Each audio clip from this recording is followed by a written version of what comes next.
Now let us continue with the gradient of velocity or speed time graph. We already know that the gradient of speed or velocity time graph is equal to acceleration. If the acceleration is positive and constant, we get a line sloped upwards. 0 and we get a line parallel to x-axis. Constant but negative and we get a line sloped downwards. These shapes have been discussed in part 1. Now, if we have a changing acceleration, it is no longer constant, and the speed or velocity time graph is a curved line. An increasing acceleration will produce a curved line going upwards, an ever-increasing value of gradient. A decreasing acceleration will produce a curved line flattening off, as the value of gradient is decreasing over time until it becomes 0. To find the exact acceleration from a curved graph, we will have to find the gradient at that point using a tangent, which is a straight line intersecting the curve only at that point. Use this to form a right angle triangle and find the change in velocity and time. This will be the value of instantaneous acceleration at that moment of time. The value of gradient at point where the curve flattens off or the point where the speed is maximum is 0.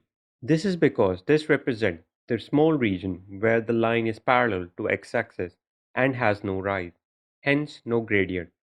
Luckily, the calculations of gradient of curved lines from tangent is beyond the scope of ordinary level. We all know the USS Enterprise from Star Trek. The ship is able to enter warp drive to travel faster than light within the galaxy. To do this, it must first start its warp engines. These engines allow USS Enterprise to rapidly increase its speed and accelerate in order to enter the warp drive. When within the warp drive, after moving at constant acceleration and increasing speed, it turns off its engines. So the acceleration starts to decrease, but the speed is still increasing until it reaches a maximum value, at which point acceleration is 0. The ship later emerges from the warp drive at this maximum speed. So acceleration first increased, then remained constant, and eventually decreased to 0 in this motion. First, the acceleration is increasing when the engines are powered on. We get an orange line curved upwards. Then the acceleration is constant within the warp drive, and the speed increases uniformly.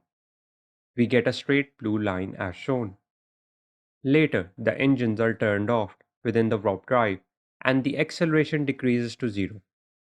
During this stage, despite the acceleration decreasing, the speed is still increasing and reaches a maximum value. The ship then exits the warp drive at this maximum speed and travels along. We get a line parallel to x-axis, which shows that the gradient or acceleration at this point is 0.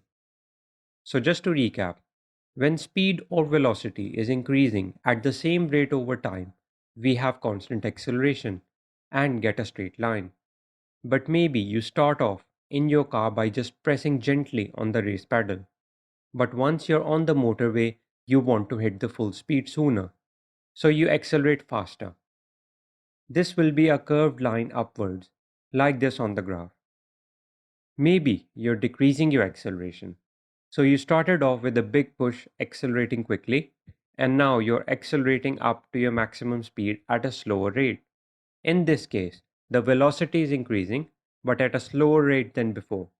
We get a curved line flattening off, like the one in blue. The car is still accelerating, but the rate of acceleration is decreasing to 0.